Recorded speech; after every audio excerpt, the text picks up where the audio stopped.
Hello, good night today, family. I hope everyone had a wonderful vacation and that you are well rested. I stayed home. I had a wonderful time just chilling. It was great.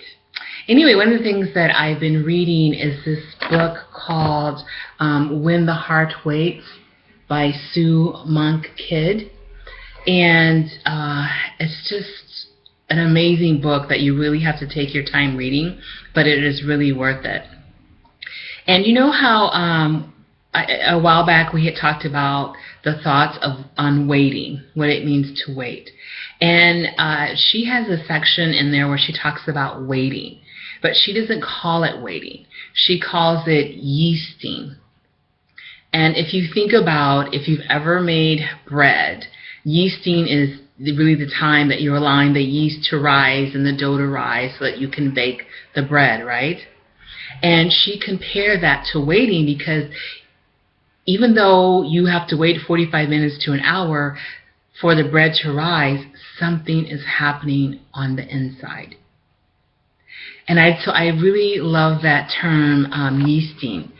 I took some notes on some of the things that she said, and one of the things that she had mentioned is like when you're kneading the bread, you're kneading it, to think of that as moments when you're pushing out the pains and the wounds. You're working all that out. Now, this is before the waiting, right?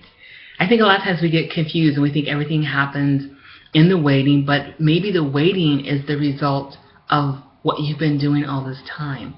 So anyway, she talks about how kneading the bread is the working out the pain and the wounds. And then, you have to shape it, sort of have to pull it. And she was mentioning how that is working in your hopes and your life's hunger. That's what makes the bread. And of course, when you're waiting for the bread to rise or the dough to rise, you cover it. And she likens that as to covering your soul. You have to cover your soul or the inner part of you as you're yeasting, right? I love that. That's so beautiful. And then when you finally see the dough rising, that is your grace. That is your love. That is your beauty.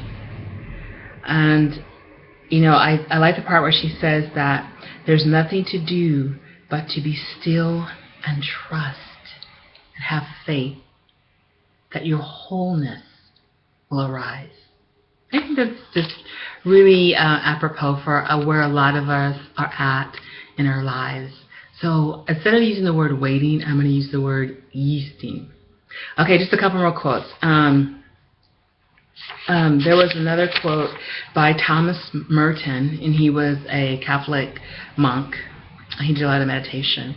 And he said, the imagination should be allowed a certain amount of time to browse around.